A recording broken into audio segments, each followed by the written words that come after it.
Okay, so in this one, we are going to take a look at making this dress fit a little bit better. You see the way that it's coming off the shoulder here?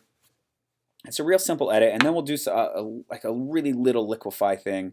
So I'm going to go make a selection of the dress that's here. I'm going to do Command J, Command J, and I'm going to bring this down to 50% just as far as my opacity so I can see this. And what I want to do, let's zoom in, is I want to move this corner so it's there, right? You see how that's now going to fit the shoulder? I then want to take my free transform, set my rotation right in that corner, and move this so it connects back into the dress. Now let's bring this up to 100%. And you may say, well, that looks kind of strange, right? We're not going to leave it like this, obviously. I'm going to go ahead and grab a mask, and I'm going to just start to mask out the parts that I don't want right up in here. Now I'm going to have to go a little bit smaller.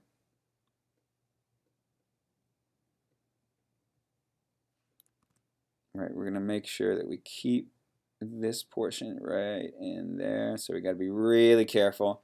The rest of the stuff we can be pretty heavy-handed with as far as what it is. And you don't need to see that, so we'll get rid of that. And so what you're left with is then, now you can see I've left a little bit of this still in there. We want to get rid of that. We don't need to see that. And so now this dress fits the model. Right? Great. So the next thing we want to do is we want to deal a little bit with this. Now, it's just the nature of the photograph. And so we're not going to make a huge thing. Like, we're not. We're going to just introduce the idea of liquefy. So I'm actually going to take a sample of this because I don't need the whole thing liquefied. I just need right there. I'm going to go to Filter, Liquefy. And the tool that we're going to use is we're going to just use this one, which is, I believe, what is it called? Forward Warp. If you hover over top, it'll tell you. But it's that first tool. We're going to make sure that we are pressure is low.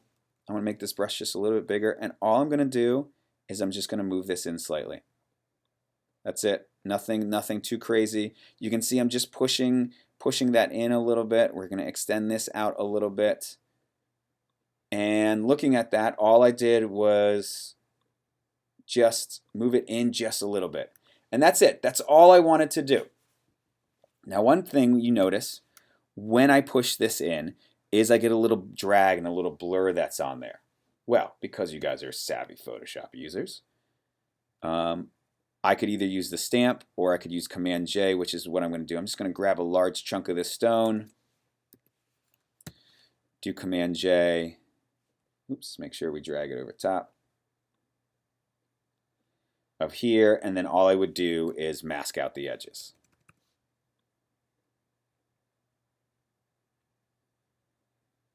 All right, we'll just mask around where that is, make sure we're around where that dress is, and then that's it. And there we have your edited photo. So let's take a look at what that looks like with dress fitting better and all. All right, that's what we edited. And you may find, now looking at this closer, just because I'm nitpicking here on my own work, you may find that that was too much of a repetition that's there. So again, just go in and what I'm going to do is I'm just going to get rid of some of this stuff that's in here because that's really not the, it's really just, that's real close to it. So I'm going to get rid of some of this stuff because I don't need it. And there, that's a little bit better. And not as repetitive. And so that's the idea, is just toning this down just a little bit. And that's it.